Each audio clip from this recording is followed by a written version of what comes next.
no amount of money will ever make you wealthy. Because as soon as you get there, you will raise the game. Because growth is life. But having to grow in order to feel significant enough means you will always be poor. It's a game that never ends. Let's talk about money now, not wealth. What does it take mechanically to get this thing called financial independence? And what is financial independence as opposed to wealth? Wealth is a product of the mind. Again, no amount of money you ever achieve will make you wealthy. Life will pay whatever price you ask of it. But you know what's interesting? You gotta ask intelligently. Now, if you were gonna ask intelligently, there might be 5 elements of that. Number one, you'd have to ask specifically, wouldn't you? You wouldn't ask in a general way. People do it all the time. They go, I want more money. Fine, here's $1, get out of here. Very often you're getting what you're asking for. You're just not aware of how general you're asking. Clarity is power. The more clear you are about exactly what it is you want, the more your brain knows how to get there. Your brain is a servo mechanism. It's like a bomb. Those bombs, those missiles, they have a servo mechanism. So if the target moves, it knows what the target is, it follows it. Your brain, when you condition it, knows exactly what to go for and will find a way to get there. But when you decide what's most important to you, your brain goes after it. Everyone I know who's successful builds what I call an RPM plan. An RPM is built on the metaphor that the way to get from where you are to where do you want to go to the fastest is you got to build power, like in a car, RPMs. And the R stands for they know the result they're after. They know what they want precisely. If you don't know exactly what you want, or you let yourself get beyond that into something general, you're not going to achieve it. We all have goals. The problem, as I've said before in this program, is that we're unconscious in the use of our resources. Most people's goals are to, quote, pay the lousy bills, or to get by, or to survive, or get out of debt, or make it through the day, make the relationship a little better, get a better job. In short, they're caught up in the trap of making a living rather than designing a life. Remember that our goals affect us whatever they are. If we don't consciously plant the seeds of what we want in the gardens of our minds, we'll end up with weeds. If we want to discover the unlimited possibilities within us, we must find a goal big enough and grand enough to challenge us to push beyond our limits and discover our true potential. Remember that your current conditions do not reflect your ultimate potential, but rather the size and the quality of the goals upon which you're currently focusing. We all must discover or create a magnificent obsession. Whenever you look at somebody and say, why are they more successful than anybody else? It's always because of step one, they've raised their standard. If you go back home and you want to change your life in any way, personally, professionally, or your company, as boring as it sounds, as stupid as it ain't sound, because even though that's not sexy, it is the only thing that creates lasting change. You can go on a diet and you can lose weight, but what will that person eventually do? They'll go where?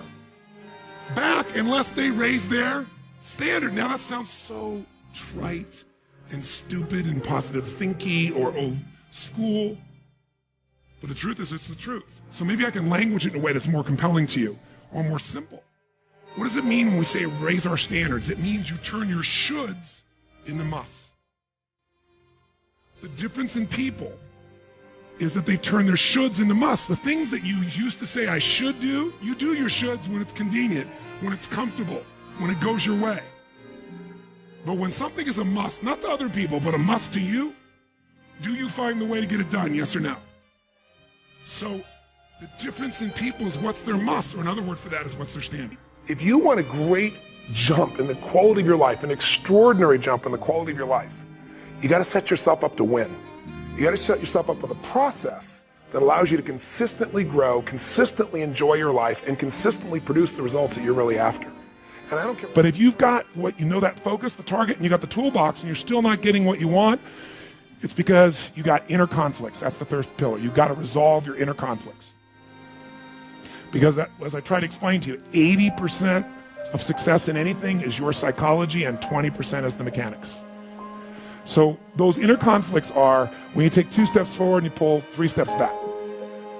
Right? When you say, boy, I'm totally committed to this, my expertise, the why guy part. Why?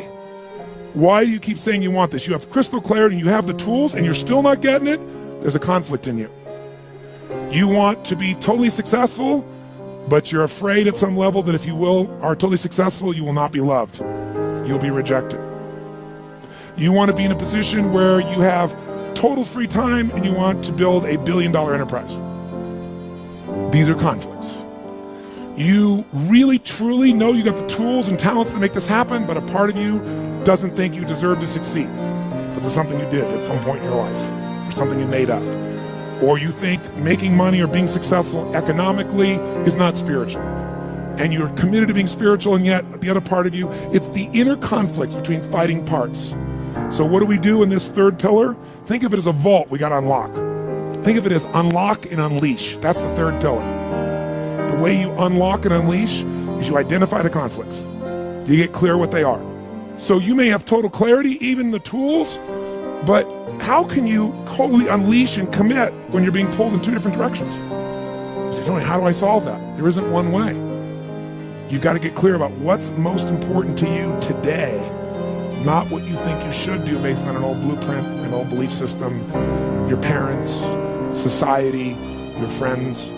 Otherwise, you'll succeed and not be fulfilled. So once you identify the conflicts, now what you got to do is align. Align your life with what you really value. Align your life with what is most important to you. And then once you are in a position where you're aligned, guess what you'll do? Take action. You won't have to work at it. When everything's in alignment, there's nothing pulling you away, boom, you go for it. But when you say, I want a relationship, but at the same time, simultaneously, I want to be in a position where, I never have to, I only get what I want every moment, or I never have to commit to anything, then obviously you're never going to get there. That inner conflict must be resolved. Once you align and you take action, guess what's going to happen? You're going to achieve. And once you achieve, you succeed. When you succeed, I'll tell you what you got to add to it. Celebrate, right? And then contribute. Pay it forward, if you will, as corny as that sounds. Pay it forward, don't pay it back.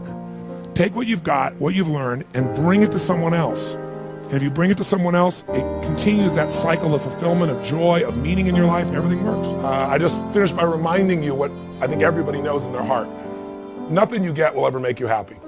Nothing. Doesn't matter how many people respect you, how much money you have, how many things you have. We all know that. But who you become will make you very happy or very sad. And so ultimately, there's one way to test your life. In the busyness of your life, make sure you take just a few minutes to give yourself the gift of making progress every day. Because that's the one word that'll make you happy. Progress. Doesn't matter what you achieve. Feels good for how long. You got it. It's wonderful. It's exciting. You appreciate it. And then you move on. But if you're still growing, if you're not growing, you're dying. If you're making progress, if you're not where you want to be physically, but all of a sudden you took this book and you started to make some simple changes and you started to walk, move, exercise, you make a couple dietary changes, you got some energy now, and you start feeling every day, even if you're not yet to the 30 pounds you want to lose, just the momentum will make you happy. If you're in a relationship where you're settling, or you're in a relationship where you're not in a relationship and you're settling for being alone when something inside of you craves more, and this book triggers you and gives you the plan on how to finally connect and break through your own fears and connect with people and light them up the way you really want to, just even before you're there, just the progress will light you up. And we all have to keep growing to feel that alive. So whether it be progress in your business, progress in your body, progress in your energy, your relationship, your kids, your finances, your career, I don't care what it is, that's what my life's about. So my heartfelt wish for you is this video becomes a trigger for more progress. And that out of that progress, you'll have things that you enjoy in your life that you'll now be able to give to other people too.